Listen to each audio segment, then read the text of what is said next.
Good evening. I'm Lori Salganikoff with the Chestnut Hill Conservancy, an educational center and advocate for the architecture, open space, and history of Chestnut Hill and surrounding communities in the Wissahickon watershed.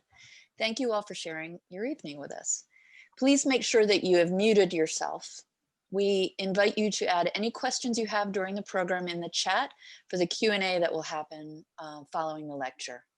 We're proud to present tonight's lecture by an icon in our landscape, Rob Fleming, as part of our work to protect and celebrate the area's natural and built environment, our tradition of innovative community planning and neighborly concerns for each other and our surroundings. Tonight's lecture and much of our work this year is made possible by the Conservancy's lead sponsor for 2021, BMT, and the lead sponsor for this lecture series, John B. Ward and Company. I'm also proud to thank Milan Architects, JKJ Personal Insurance Advisors, SOMD Architects, the Nottingham Goodman Group of Merrill Lynch, Bowman Properties, Dennis F. Meyer Incorporated, and Airy Kitchens for their support of the Conservancy through 2021. I'll now turn the unmute button over to our friend Tina McDonald at BMT to say hello, and then to program co-chair Jean McCoubry, Program Committee Co-Chair Jean McCoubry, who will introduce tonight's program and our wonderful speaker. Tina?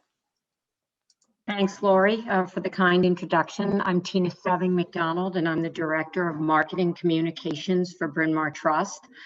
As you may or may not know, we have our insurance division, BMT Insurance Advisors, located in the heart of Chestnut Hill. It's a pleasure to be here this evening, so I'm going to keep my words brief. It's a pleasure working with the Chestnut Hill Conservancy. It's our second year as lead sponsor. We're looking forward to a great 2021 and vaccines for all. So on that note, I'm going to pass it over and thank you for this evening. Thank you, Tina. I'm Jean McCoubry, the co-chair with Susan Peck of the Conservancy's Programs Committee. And we're very excited to be able to finally present a program tonight that was originally planned for, I think, April 20-something of 2020. This talk has been a long time in the making, and it will be followed by a walking tour, which was also planned for last spring. And Rob will be leading that tour, we hope, in early May as a follow-up to the lecture that he's giving tonight. It'll be generally in the area of Pastorius Park and the surrounding neighborhoods. And we're hoping that we can set a date for that and use the new wireless audio tour guide system that the Conservancy is planning to acquire very soon, so that we can do things safely and in a socially distant way in relatively small groups and get out there and have real live tour guides.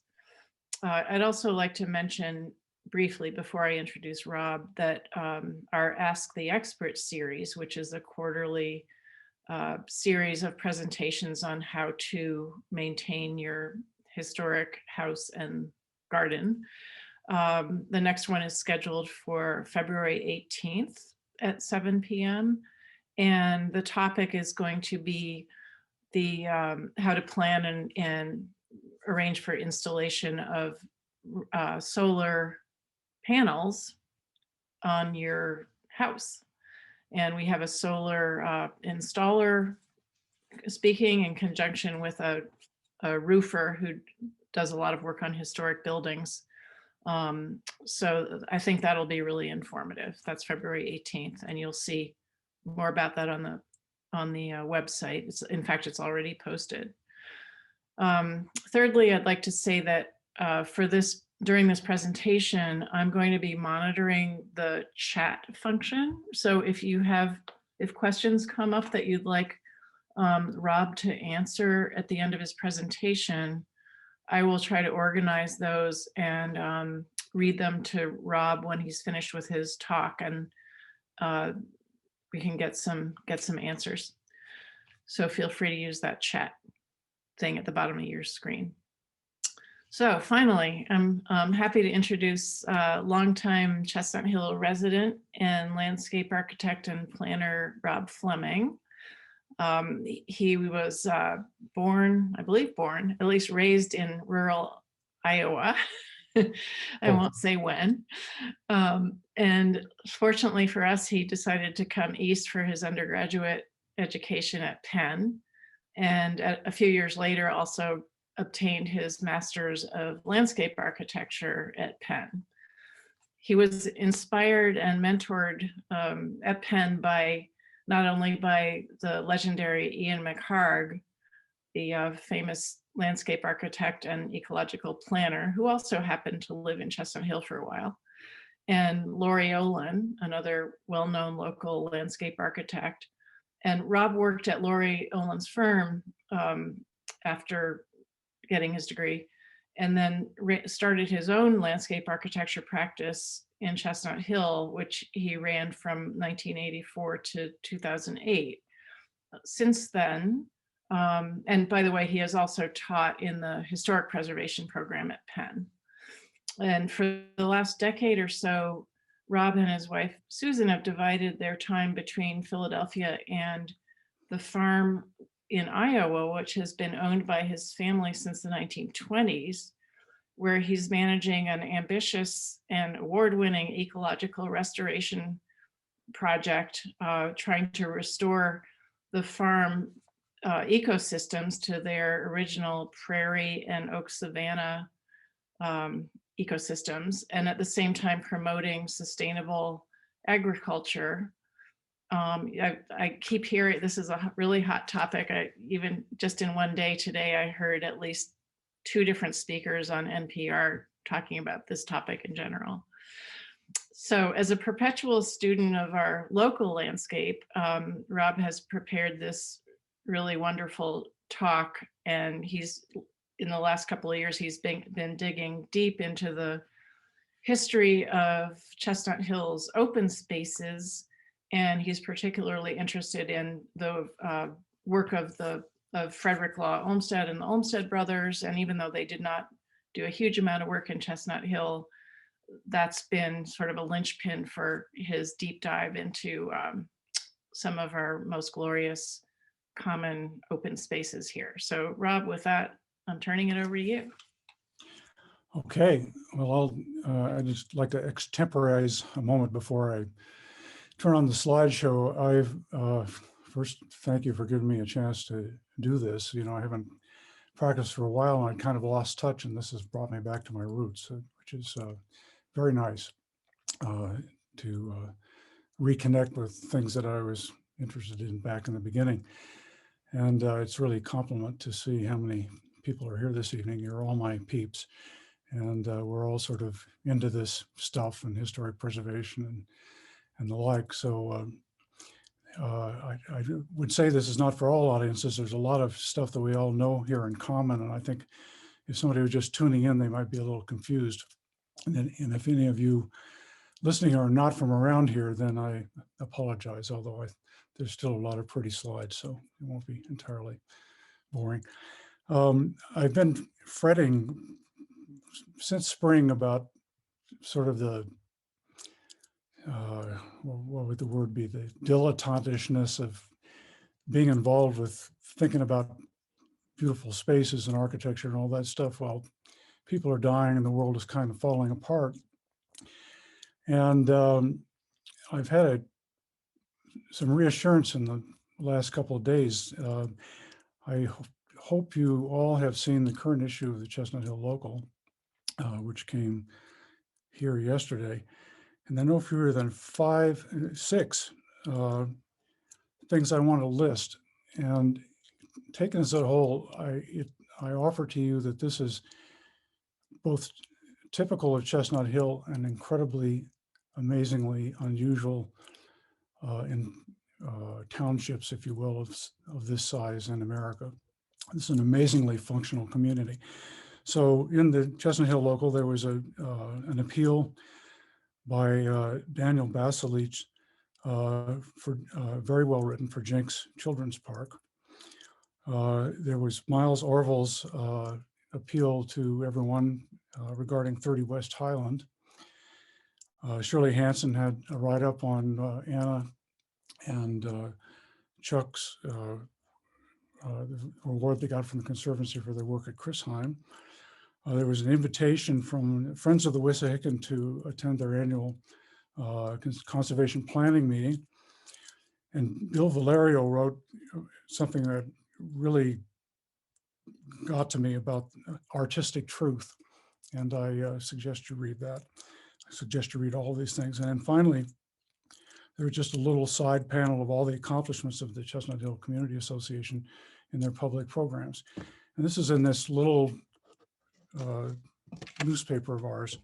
And I think it proves a lot about the community we live in. And I'll be talking about that in my talk. And then the last thing, the events at the Capitol. I think at this point, I want to show you a slide and talk about what happened at the Capitol. So I'm going to share the screen. How's that? Perfect. Okay, you're all looking at a picture of the Capitol, right? Yes. I think we all watched this, so we all certainly know about it. And as I was watching it, my thoughts went to the architect of the Capitol. His website is aoc.com, the other AOC. And they have a blog. And there was a blog entry about these events. And it was really pretty upbeat. And there was a report of what happened, the extent of the damage, how it wasn't as bad as everybody thinks in many ways. There were some original things lost, but mostly the broken glass was in modern, supposedly shatterproof glass that's not original to the building. And there's a whole team of preservationists there that work every night. That's when they do the maintenance work and clean up and all that stuff. And one of the things I read about it, or one of the things I got into, I should say, the name of their in-house magazine is Tholos. And a Tholos is a round structure, like, can you see my cursor going round and round at the top of the Capitol? Yes. The very top of the Capitol with the statue on top, that's the Tholos. And you see a light burning there. That light only burns when both the House and Senate are in session. So what I'm getting from this picture is that the House and Senate technically were still in session even as they were being invaded. And I just find that really interestingly comforting in a way. The session that the Congress was engaged in never stopped. One couple of, as long as I'm on this slide, just show you these interesting light fixtures here. Those are the Olmsted lanterns from the late 1870s. Those were actually damaged with this, but not irreparably. So anyway, they're very doggedly going ahead and putting all this back together. And that's kind of an answer to my hesitation about doing this kind of work during the pandemic. Because I think we can find community and meaning in our places and in architecture. You know, it's where we live and it affects how we live. And, you know, a desirable outcome of my talk today, or if anybody thinking about all of this, is that we can have gratitude for where we live, and we can enhance our gratitude by studying it and talking about it and sharing it. So with that, I'm going to go ahead to the presentation. Carol Franklin last fall delivered a thorough and deeply engaging survey of Chestnut Hill's green spaces, an overview of the Wissahickon style. I heard her give an earlier version of this years ago. Carol's passion for this part of the world, her topophilia, to use a nifty new word, is undiminished, but there was an added depth to her more recent talk. It's clear to me that her years of collaboration with David Contasta making this extraordinary work that's shown on the screen is the reason. After hearing Carol's talk, I realized that mine is about something parallel but different in emphasis. I'm going to start this talk with a whirlwind tour of Chestnut Hill's physical evolution, 5 well-defined eras. Next, even though I'm a landscape architect with absolutely no experience, but a real interest in urban planning, I'll give an overview of the checklist that a real planner would follow if he or she were hired to design Chestnut Hill from scratch or from whole cloth, pick your metaphor. And actually, he or she will be defending the finished product, looking as it does now. So here's the new name, how Chestnut Hill turned out the way it did, a mixture of luck, timing, and leadership. This would never have attracted you to this talk tonight in this form, but it tells you what the talk is about. Now, Carol has written, and she spoke in her talk about a gradient of wilderness, which is a pulse or wave of, excuse me, I'm getting ahead of myself. More technical difficulties.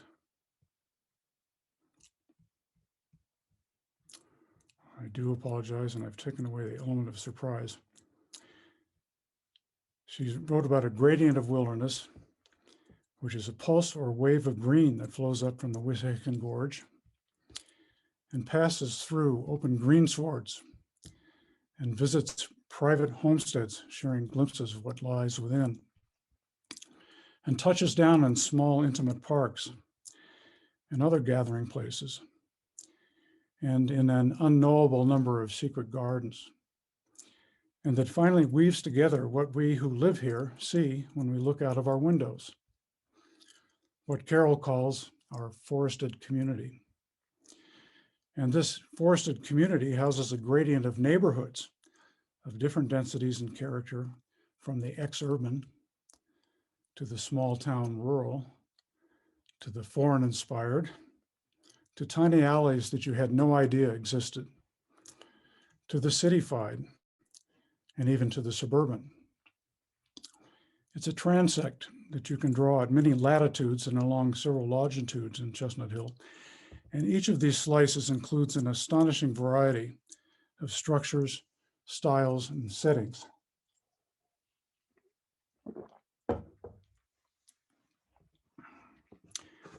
All the varied green places and neighborhoods and streets and buildings merge together as a texture that's like that of an old-fashioned charm quilt.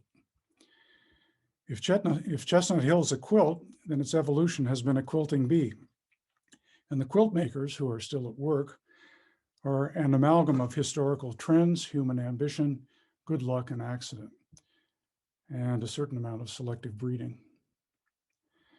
The story is well told, and my own understanding of it is based on Carol and David's insights in Metropolitan Paradise, as well as on David's earlier writings, and on these thorough and well-researched works.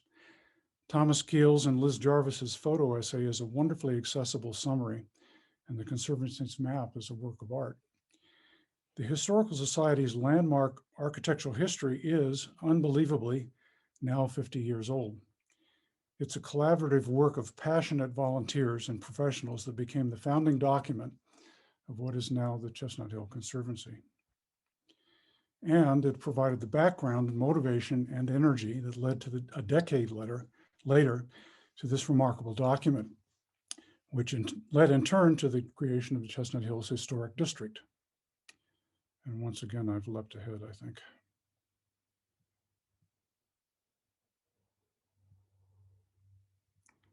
I've leapt way ahead, I'm sorry. I'm just a landscape architect with no background. There we go. Okay. That National Register nomination that I showed you divides the timeline of Chestnut Hill's physical development into 5 periods. Each era has a mixture of influences and outcomes that drove the physical evolution of this community. In 1695, Thomas Holmes established this geometry for southeastern Pennsylvania. It took the form of a series of master baselines trending southeast to northwest, the yellow line there, at an average right angle to the Delaware River. The boundaries of the townships, including Germantown's, were adjusted to adhere to it. The green line is the north-south extension of Broad Street in Center City. Being from the Midwest, I've never gotten used to things not being aligned with the compass. In my mind, my office window faces west, and Springfield Avenue below runs north-south. But no, house and street and Chestnut Hill align with Holmes's geometry, as on the left-hand iPad. Ribbon farms, or long lots, are an ancient configuration of ownership that occurs worldwide, mostly along rivers. Settlement is next to transport and farming is behind. Land ownership in Germantown Township at the time of the American Revolution consisted of long lots in a similar pattern, with Germantown Avenue as the metaphorical river. But the lots adhered to the larger geometry of the colony, and the road flowed through them. The front doors of houses faced the dense urban scene of Germantown Pike, while the narrow back properties ran back, often thousands of feet, making collectively a bucolic landscape. This peculiar arrangement led to houses being strung along the turnpike like beads on a string, making a linear village, quite unlike the crossroads towns more typical of colonial America. In the upper right, the white roofs are the newish building that houses Fresh Market. The overall look of that attractive structure, by the way, is the work of Gene McCoubrey and Stan Runyon, consulting for Bowman Properties. To the left, you can see enclosed the 4 long lots that became the Bowman property today. The leftmost house below, which today is the Cat Hospital, is the oldest dwelling in Chestnut Hill. The original pattern is persistent. It descends from an abstraction draped over the new land, a geometry of ownership, as opposed to a geometry responding to an underlying landform. The tapestry of smallholders in Chestnut Hill remained relatively unchanged for the better part of 200 years. A few dozen houses, some settlement along streets oriented with the 1695 geometry. This is a map from 12 years later, just as everything was about to change, with the coming of the Chestnut Hill Railroad, visible in the upper right. And change with the coming of the railroad and the simultaneous arrival an abstraction that would have a profound, simultaneous arrival of an abstraction that would have a profound physical impact.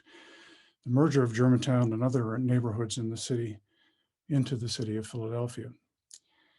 The awkward overlay of a gridded street plan on this 1862 Smedley map shows an administrative rather than a built reality. Basically, it's the city of Philadelphia's plan to bring urban structure and infrastructure to its rural neighborhoods, the template for Chestnut Hill's expansion.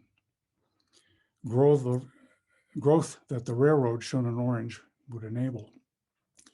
In effect, the railroad delivered, you might even say that it dragged Philadelphia's grid from Center City out to Chestnut Hill. You can see here a system of paper streets that expanded the Philadelphia grid. Thankfully, most were not completed as shown. Here in color are the properties of 1777 merged with the grid. To orient you, the arcs from above show the railroad in orange, Germantown Avenue in red, and the Wissahickon in blue. The old township line is the one at the bottom. The Philadelphia grid proper was a comprehensive scheme, a true master plan, but the imported grid blanketing Chestnut Hill is an adaptation aligned to the existing pattern. The two match remarkably well. Well underway elsewhere and nearing the end of its time was a mass migration of people who, to quote their prophet, Andrew Jackson Downing, possessed wealth and refinement sufficient to enable them to enjoy the pleasures of a country life and who desired in their private residences the beauties of landscape gardening and rural embellishment as may be had without any enormous expenditure of means. David Contasta calls this post-consolidation development the romantic suburb. Steam power, old money, and strong tastes provided the energy, and a whole constellation of terrific houses, and I assume really interesting people, planted themselves in Chestnut Hill's newly accessible Arcadia. Country living in the era of rural embellishment was just that, living in the country. As the 19th century wound down and city life worsened, those who could began buying country places for escape, or increasingly making homes from which to commute. H. Houston personally invited this new wave of urbanites, not only by arranging for a second railroad and erecting attractive neighborhoods near it, but also by establishing new institutions and attractions. The Wissahickon Inn, finished the same year as the Philadelphia, Germantown, and Chestnut Hill Railroad, was not only a gateway, but a setting that would recruit potential buyers. The romantic suburb of northern Chestnut Hill flourished without following any structure other than the newly established grid that had been a kind of dowry for the marriage between Germantown and Philadelphia. Like the map of it shown here, the organization was fuzzy. The Houston estate, and this outline doesn't show all of it, remained intact after its grantor's death. Houston would build entire neighborhoods, and they were very well made and architect designed. But as in North Chestnut Hill, they were married to the grid and not otherwise spatially organized under a master plan. But Houston and his descendants afterwards followed an intangible master plan, a strong underlying vision that sought to establish a vigorous and upright lifestyle in a well-ordered environment. Staffage is the romantic convention of placing diminutive human figures or animals in the scenery of a landscape painting. In this 1912 photo of the just completed garden at Chrisheim, George and Gertrude Houston Woodward's daughter, Kita, sits on a curved white bench. Look below the pavilion, slightly to the left of it. George Woodward was married into the Houston fortune. He and Harriet Houston Woodward used it to the advantage of this community during their lives and left a lasting legacy here, both in tangible built form and by the lives of the descendants, who are active still. Dr. Woodward was not mediocre. His title is a loving acknowledgement of how much his unearned circumstances allowed him to accomplish. The Woodwards were progressives in the model of Theodore Roosevelt. And as builders and developers, they were attracted to the values and goals of the City Beautiful movement. It is generally agreed that the wildly successful 1893 exposition in Chicago launched this movement as an aesthetic revival. But Charles Mulford Robinson, whom the Woodwards read, gave it direction as a force for improving civic life. It's notable that Robinson's 1899 essay in the Atlantic Monthly, shown here, follows immediately after Jacob Riis's famous manifesto against tenement blight in New York City. Of equal interest to the Woodwards was the Garden City movement, whose most visible champion was the British polymath Ebenezer Howard. Howard believed that the physical structure of communities influenced their moral and civic life. Like his romantic forebears, he held that abundant nature was essential as a strong setting for right living, but he sought to merge the best of urban life with it. And his ideal garden city was not just for the wealthy. Note the word reform in the title. Real towns got built on the strength of his ideas. The Woodwards did not attempt to build a garden city, but what they did build borrowed the norms and practices of the City Beautiful and Garden City movements. And they were mentored and perhaps even introduced to these great movements by the firm of Olmsted Brothers, landscape architects, whom they hired in 1904 to design the gardens and estate at Chrisheim. Specifically, their guide was Frederick Dawson, the man on the left, conferring with his partners, Frederick Law Olmsted Jr. Center, and Percival Gallagher on the right. Between 1896 and 1940, the Olmsted office under Dawson's and Gallagher's direction would engage in nearly 200 projects in the Philadelphia region. The Olmsted archives list 44 job numbers for Chestnut Hill, of which 27 became realized projects. I've got a separate slideshow on this and another one on the other projects in the Philadelphia region. The Olmsted archives are available online now, and the National Association for Olmsted Parks website is the easiest way to gain entry to them. The Olmsted's first project in Chestnut Hill was Chrisheim. Projects for other clients in the area came to their office on the strength of the Woodwards' cordial and long-lasting relationship with Fred Dawson. I learned this and much more about the firm when in 1984 I had the good luck to be asked by Keita Horan to research and oversee the restoration of Christheim's gardens. Some other notable efforts in the period: the John Story Jinks residence at the corner of Seminole Street and Chestnut Hill Avenue. On the top, the fence and gate for the Philadelphia Cricket Club along Willow Grove Avenue, part of a reorganization of the club's campus. And F.W. Taylor's Boxley on St. Martin's Lane, now the home of Fred and Susan Peck.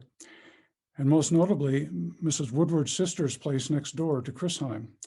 This is Stonehurst, the estate of Mrs. Charles Henry. The house unfortunately burned, and eventually the Cherokee apartments occupied the estate.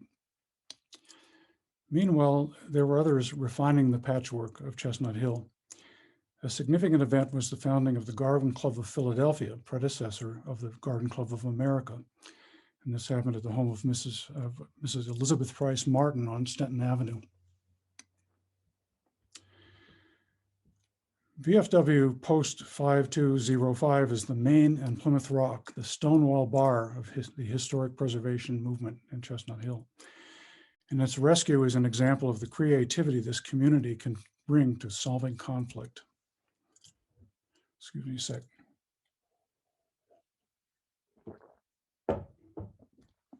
Accompanying this event in historic time were these additions to the Conservancy's gallery of signature buildings. Not only the familiar and iconic works of Venturi, Jurgala, and Kahn, but a fourth, the house in color that Bob Venturi's partner, John Rauch, designed as his own. The preservation of the VFW was in 1966, and what you see here from 1969 rode the wave of its success. Nancy Hubby's introductory manifesto, an open letter to our community, still applies. It's an awakening to the fragility of the historic fabric of Chestnut Hill's built environment. The next section, an organizational concept, by Shirley Hansen, is a historic document in its own right. It records the moment when a functional network of citizens mobilized for a new cause and established a new institution that has persisted, grown, and flourished now for 50 years.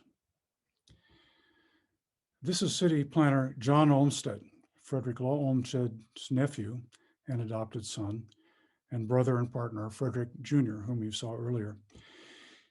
He famously proposed, and this was a progressive idea in his generation, that well-planned communities provide for and assemble a diversity of public and private resources. Olmsted called them institutions, an amplification of the word as it was then used, and he identified three varieties of same. Here are Chestnut Hills, assigned as per his special classification: local institutions like playgrounds, small parks, and churches, those that serve limited areas like schools, and central institutions, colleges, museums, and hospitals, and regional parks that share themselves with a larger area. And Chestnut Hills satisfies Olmsted's ideal.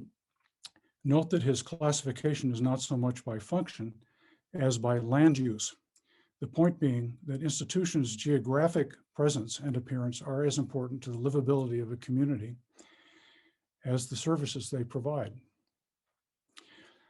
I had forgotten until several days ago that I and many others admire the work of J.B. Jackson, whose mission was to wake us up to what we can gain from an understanding of the ordinary vernacular landscape around us. A subset of human ingatherings like the ones shown here have a profound impact on the density of the physical environment, especially if there's easy communication between them and their followers.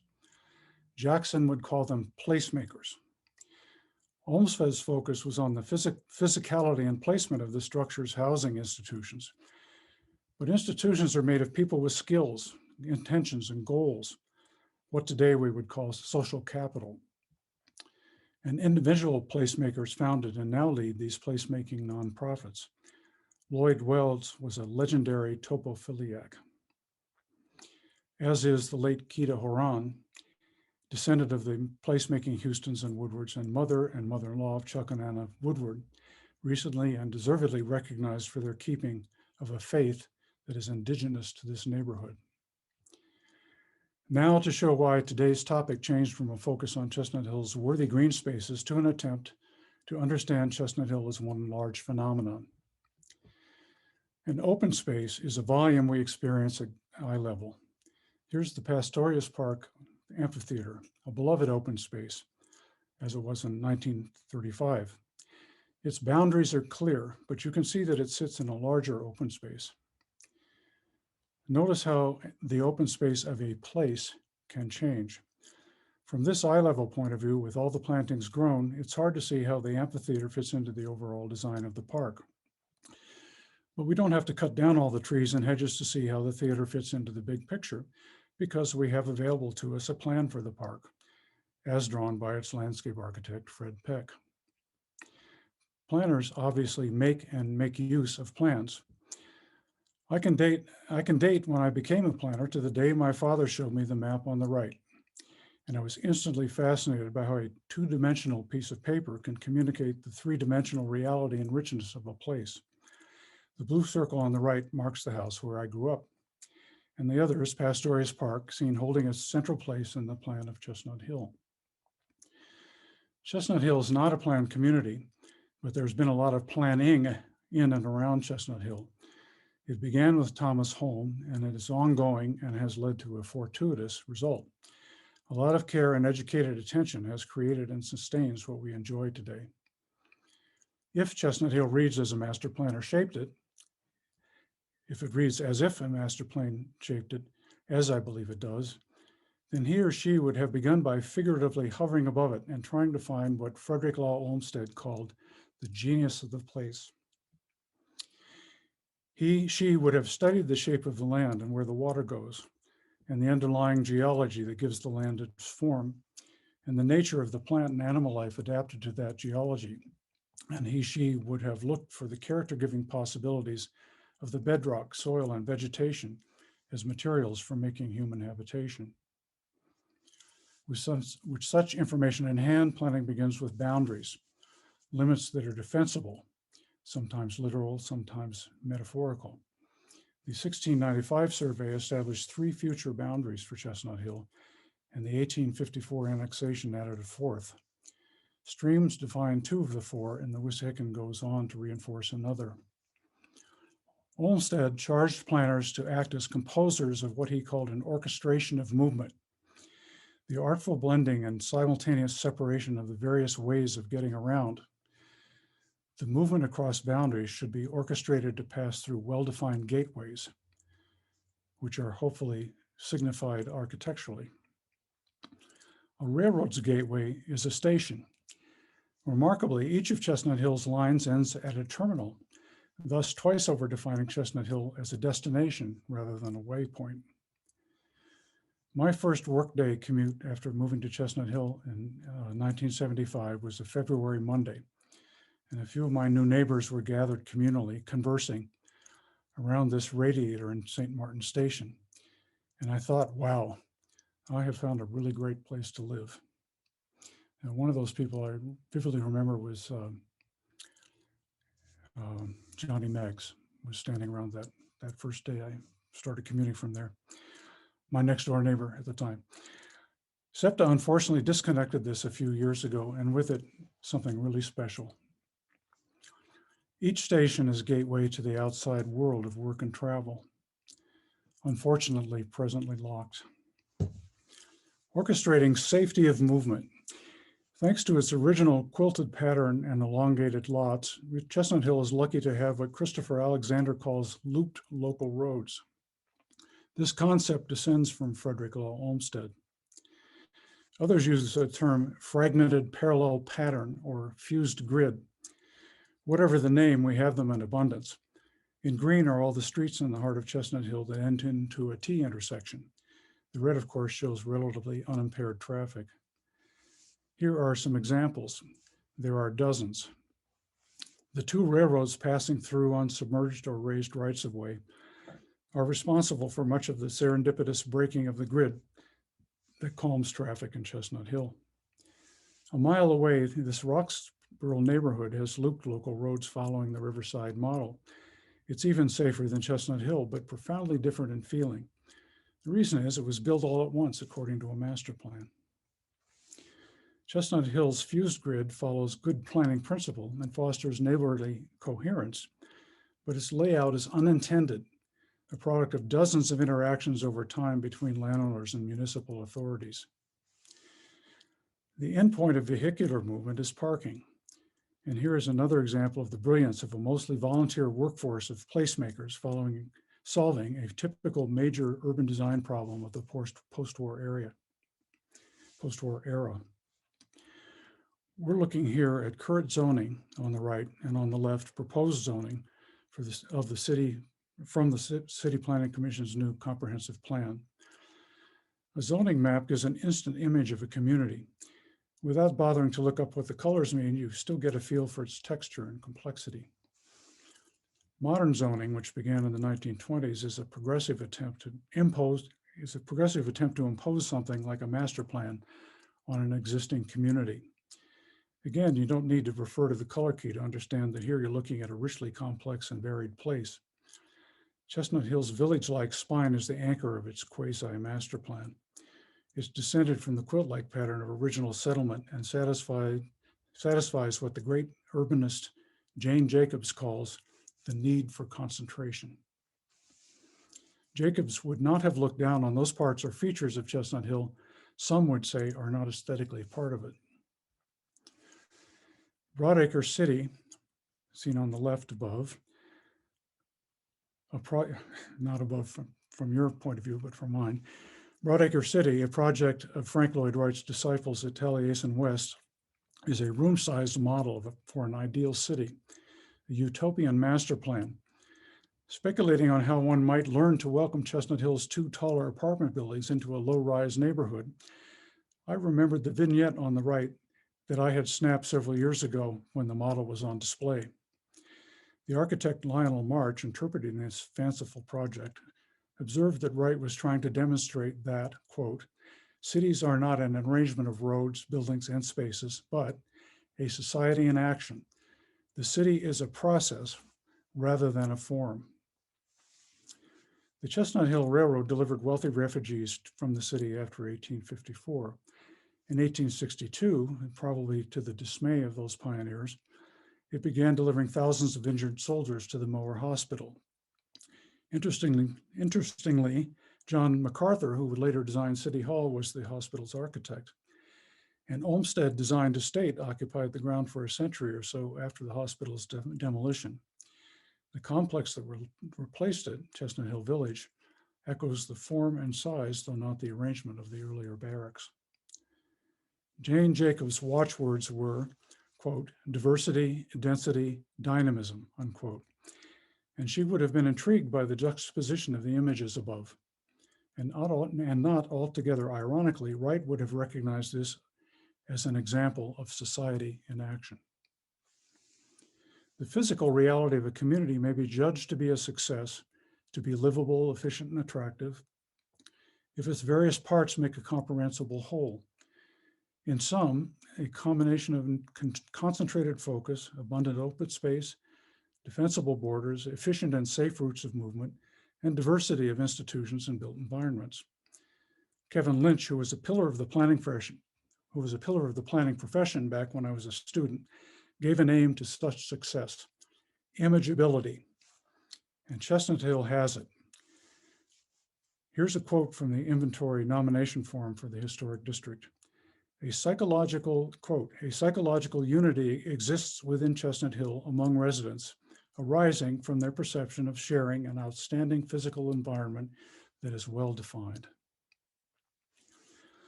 When a bird leaves its historic environment and then survives outside it, ornithologists call it an accidental. This is not to be confused with an eruption, which is a temporary mass migration out of season. This snowy owl, discovered in Oregon, far south of its range, is an accidental. Chestnut Hill is radically unique. It's an accidental within the built environment of modern America. Where then is its natural habitat? Chestnut Hill's historic range is a territory in time, the period beginning with its annexation into Philadelphia just before the Civil War and ending shortly after World War I. That is the span during which it gained its present form. And its habitat is an ecosystem of ideas, ideals, values, and best practices that informed its citizens' creative intentions during the years of its development. As I was fishing for a way to clarify all this, I revisited a classic that radicalized me and my fellow students 45 years ago. This work and two later ones by the same team, which includes, by the way, Leah's cousin, the architect and poet Murray Silverstein. This book is a screed against master planning. Let's compare Chestnut Hill's accidental master plan, represented by its proposed zoning plan, to some real ones.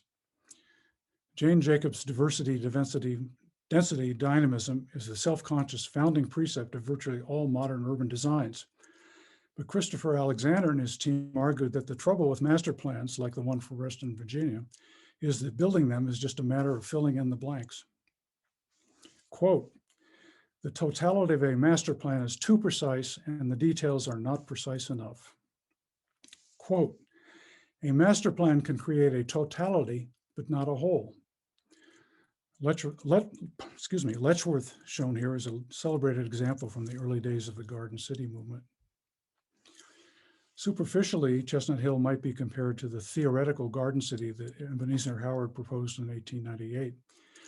I haven't found a reference to Howard in the several books Alexander and his team wrote to amplify their views, but like them, Howard strove to invent a language or glossary of patterns that could be used to plan a community.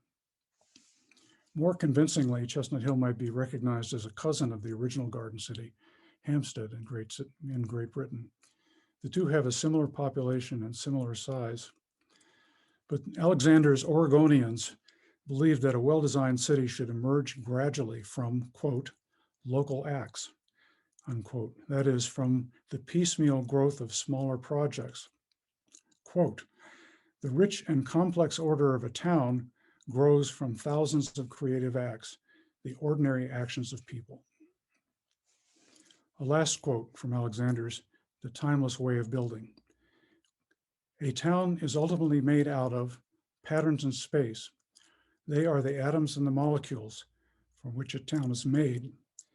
The more living patterns there are in a place, the more it comes to life as an entirety. The more it glows, the more it has that self-maintaining fire, which is the quality without a name." Now that's the end of the main part of my presentation, and I want to turn now and offer a kind of encore or coda. It's drawn from a talk on Pastorius Park I gave at the Morris Arboretum in 2008, and again in 2001 at a Conservancy-sponsored retrospective of Fred Peck's work.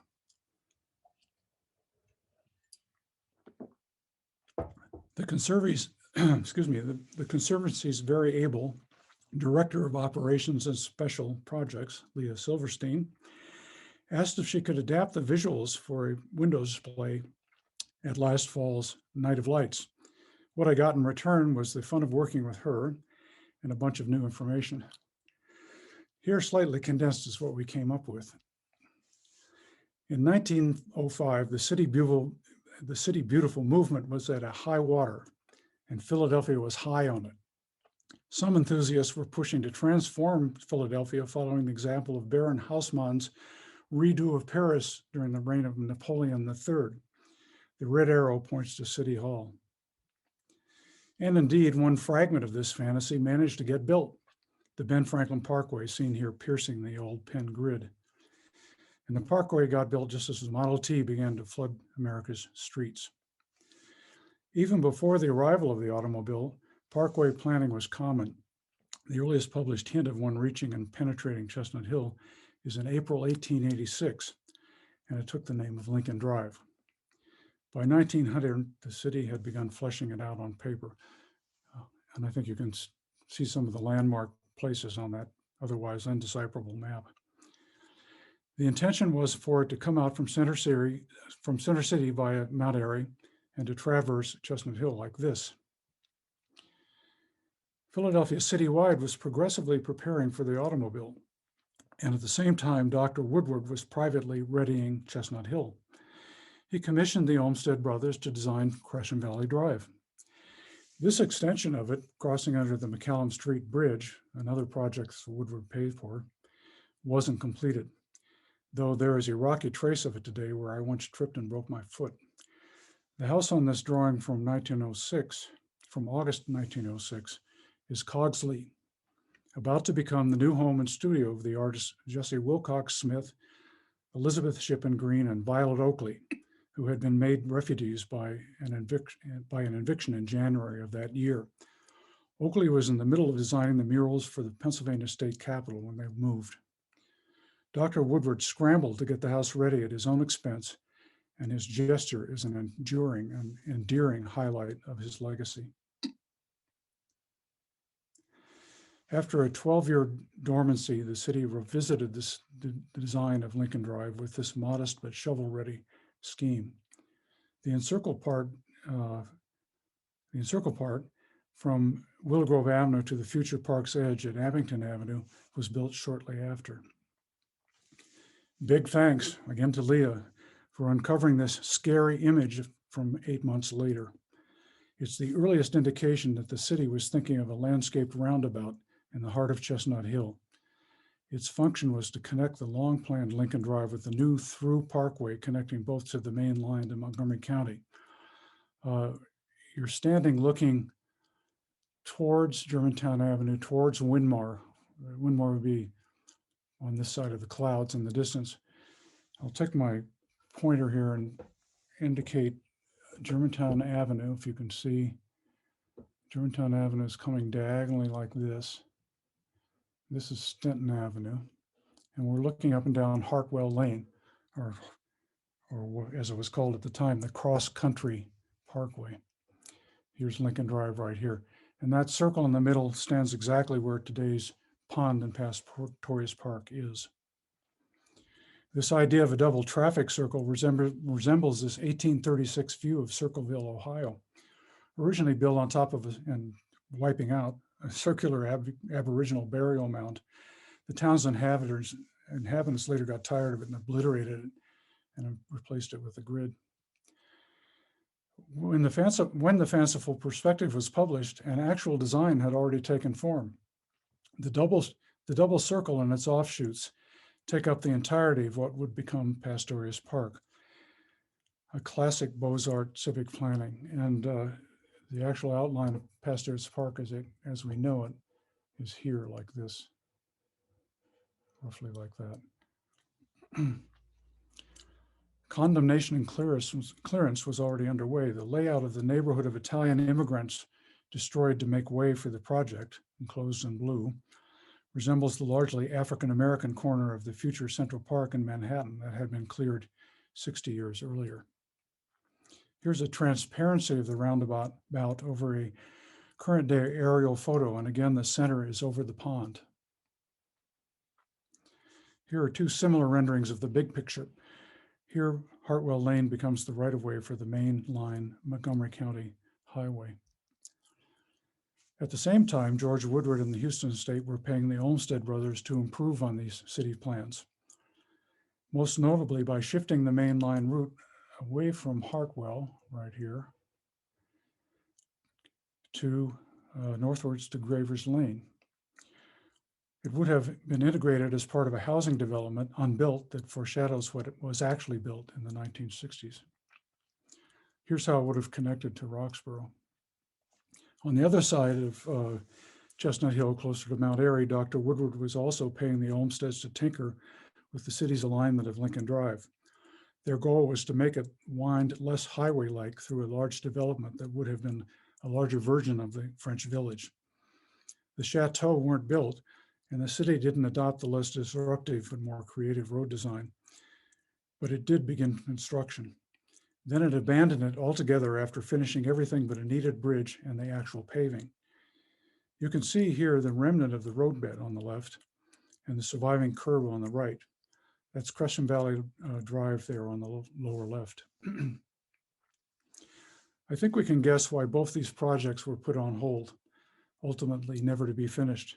The sinking of the Lusitania marks America's waking up and near involvement in World War I.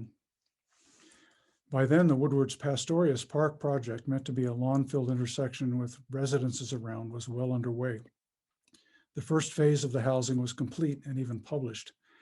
Note the simplified design of the roundabout.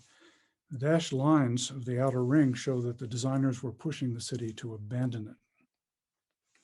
The circle was unbuilt and remained so, but Lincoln Drive by 1916 was complete up to the edge of the park. The siting of the new houses along it from Springfield Avenue to Abington Avenue is an example of true professional open space design.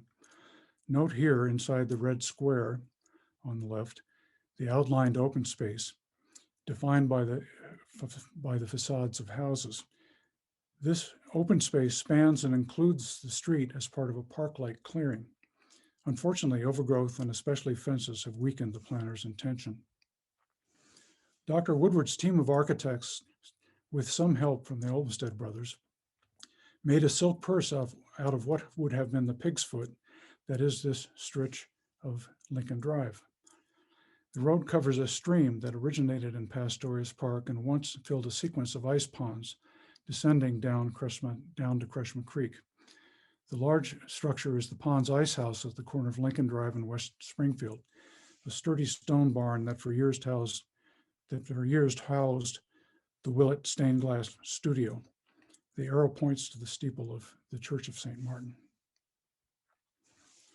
Here's a remnant of the pond just shown, converted to a sunken garden, revealing the pond's revealed bottom.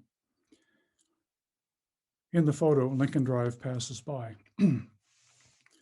This stretch of Lincoln Drive is a necklace of linked open spaces that echo the descent of the now vanished and filled over ice ponds.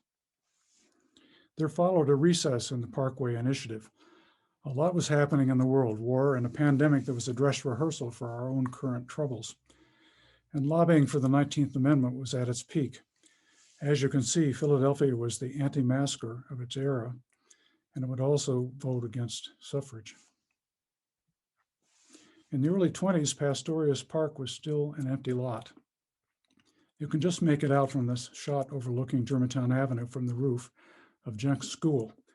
Another shout out to Leah for finding this. Dr. Woodward brought the Woodward office back to study how to make something like a park out of the intersection. And again, fortunately, nothing came of it. The idea of running big roads through Chestnut Hill didn't die until the mid-60s. There was as much, if not more, family land on the other side of the Wissahickon that Dr. George didn't control, and that was in the hands of the later Houston heirs. In fairness, it was a different world when they got around to developing it.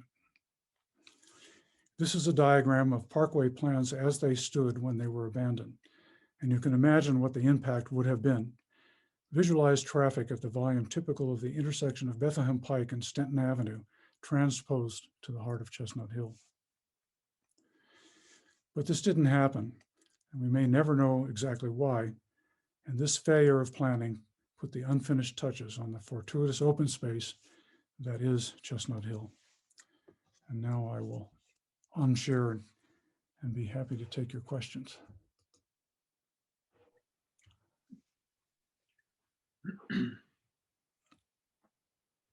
I don't have any questions in my chat box, but people are at this point, if you'd like to speak up, please put something in the chat box now. Okay, probably wore everybody out.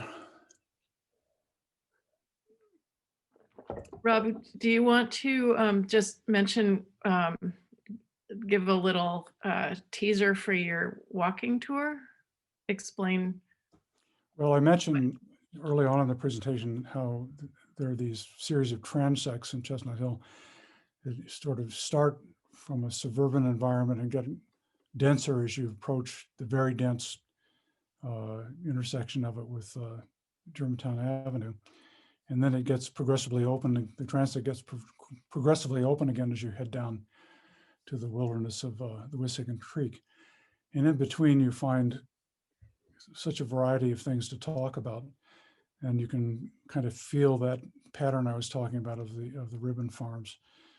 And you can really kind of understand the transitions between the ancient and the modern, more modern era of the Woodward's development. And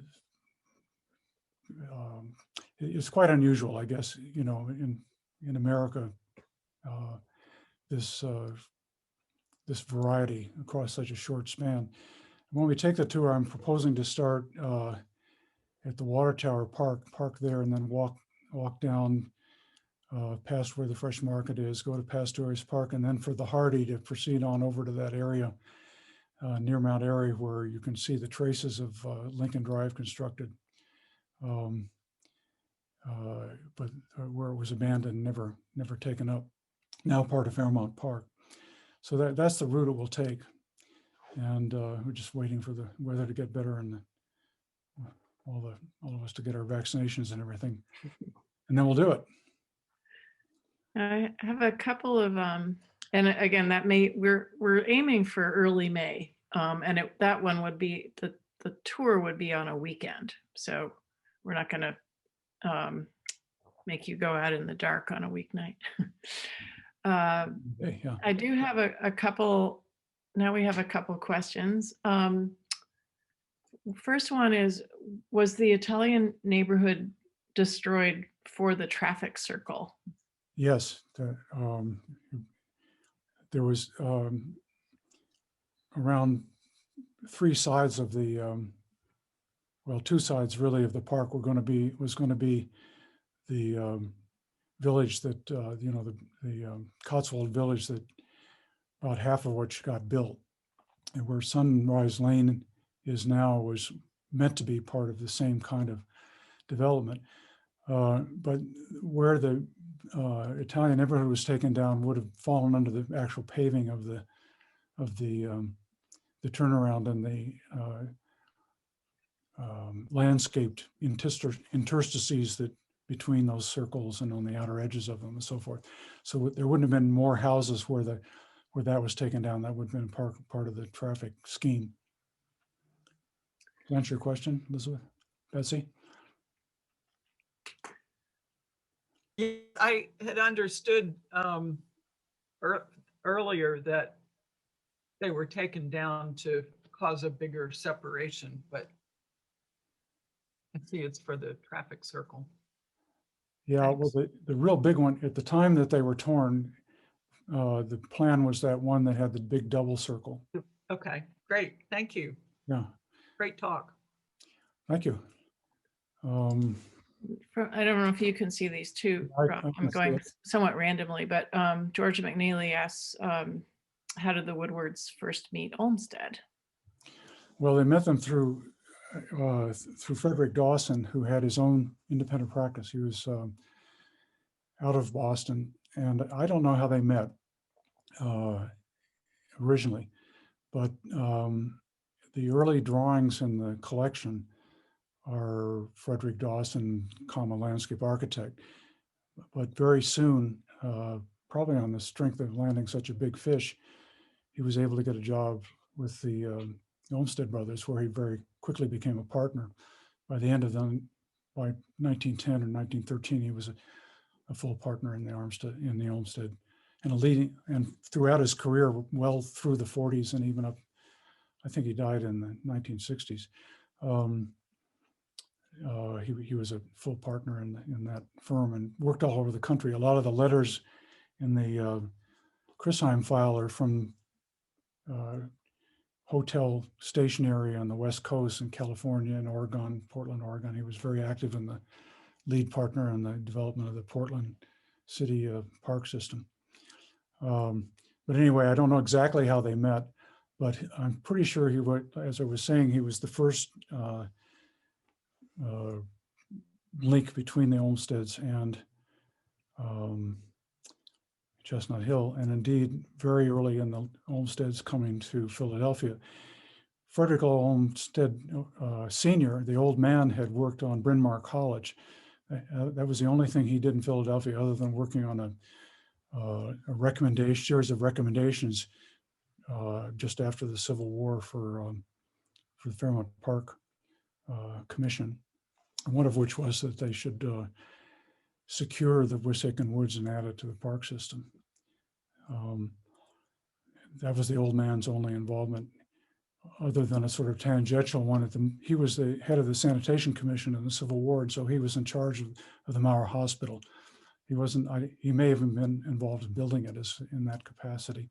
He was in charge of the logistics of caring for the wounded and transporting them then. And it was in Chestnut Hill because of the railroad they were able to bring people here easily and to recover Chestnut Hill. So that's the Olmsted connection as I know it. And I gather that Dawson was really a nice guy. There's a very cordial relationship. Okay, let's see, there's a less complicated question that I'm going to start with. From Elizabeth Connor, can you talk about the ribbon farms? What might have been grown there, for example, or I would guess raised there if it's livestock? There would have been subsistence farms with some export to market. I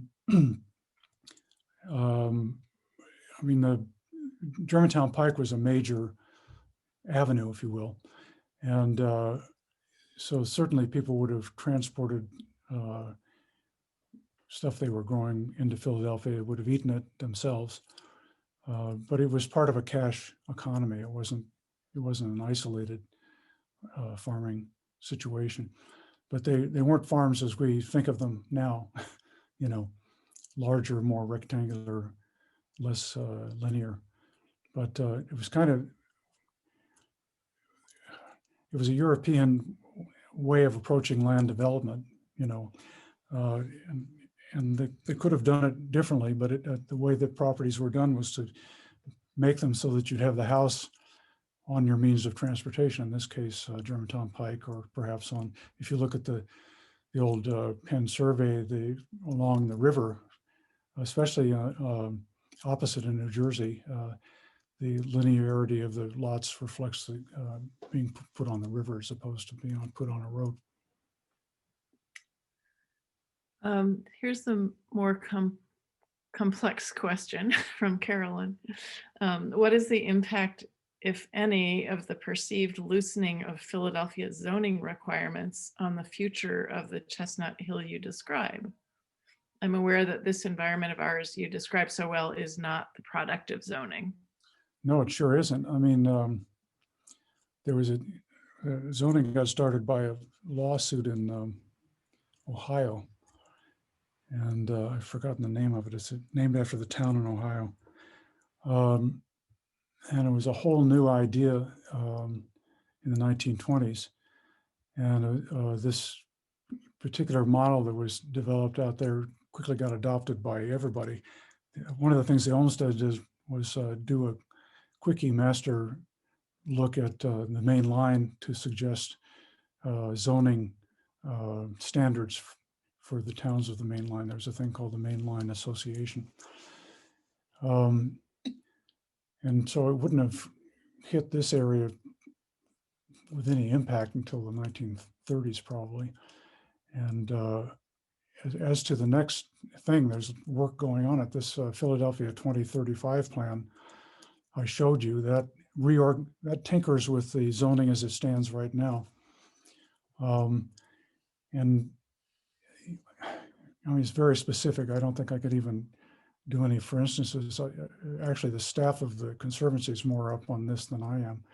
And maybe Lori can jump in to talk about the answer to your question. If you're there, Lori, because I think you will know. I guess she's not there. Do you want to comment on that, Lori? Yeah, no, I'm sorry. I just was searching for the unmute. I mean, you guys did your own examination of the zoning situation when you did that recent residential study. And then there's this other big, huge study that's Philadelphia wide with the part that relates to our part of town that was finished a couple of years ago. Right, which was right. So our study was sort of a precursor to the district plan that came in here. I don't know, Carolyn. It's a really good question. I haven't really thought about it in that way. I suppose one of the things that I'm seeing with the zoning requirements is that more and more Philadelphia and communities, places like Philadelphia, are rediscovering the principles around which the Chestnut Hill community was built, and rediscovering and valuing multimodal transportation and walkability and smart growth types of principles. We're now sort of moving more toward that. And it's something that fits nicely in with what our historical evolution has been.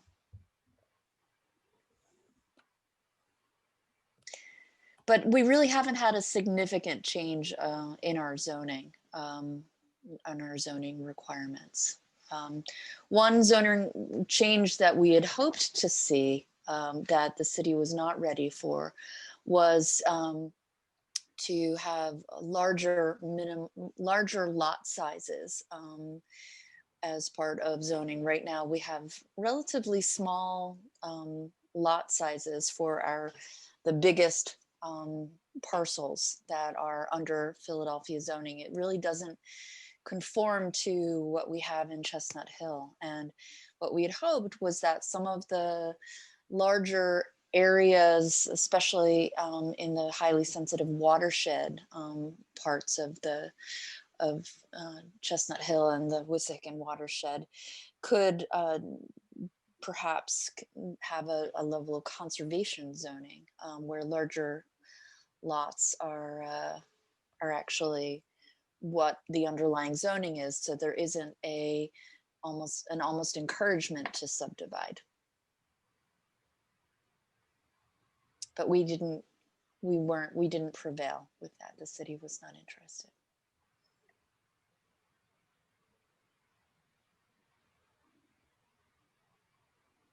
There are some comment on that.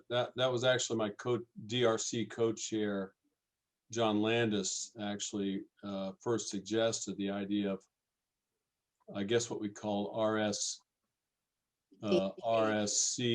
RSD-C, which was a 20,000 square foot.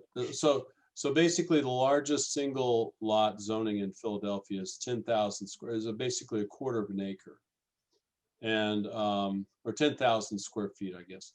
So we were trying to get them to commit to have working with us to provide a zoning, basically for the properties in the western block, west of Germantown Avenue, to be 20,000 square feet minimum. A conservation single family conservation zoning district. The city wasn't interested because they felt that this was exclusionary, and so they sort of they just weren't willing to entertain it because they didn't feel it would have applicability across the various areas of the city. And so as Lori said, we did strike out on that one. We've since come back to them with several other ideas that we're trying to get to come at the problem from a little different direction to try to avoid the kind of subdivisions that would obviate the real open space in the properties, basically at the western 4 to 5 blocks west of Germantown Avenue. Thanks, Larry McEwen.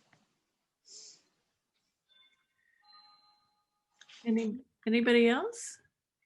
I guess it's about, what, 8:20 or so. I have a quick comment, if I may. Shirley, go ahead. Yes. One of the thoughts that became so clear, Rob, as you were talking, is how important it was and how significant it was that when we created the National Register Historic District, that we included virtually all of Chestnut Hill as one district, because at the time we had the city of Philadelphia 100% against that happening. They wanted a few districts, believing that it would give us a strength, even though there were no teeth behind the National Register District. And so we had to maneuver. We had to go to the state. There were 2 visits, one from an architect in Philadelphia. He thought the district was wonderful. The city against us, the people in charge, like Dick Tyler, then went to the state and said no. And then the state said, well, let's have somebody visited from Western Pennsylvania and get another view. And that individual said it was the best site visit ever. It was so good. So that's how we got it. But it took a lot of maneuvering, took rewriting, redoing, putting it together so it was one district. But I think the further away I am from that, the more I can understand how significant that was. It was that. Pardon? Great advantage of like Chatham Village and outside Pittsburgh. There's some great Pittsburgh examples of planned communities. Did you have a question, Rob?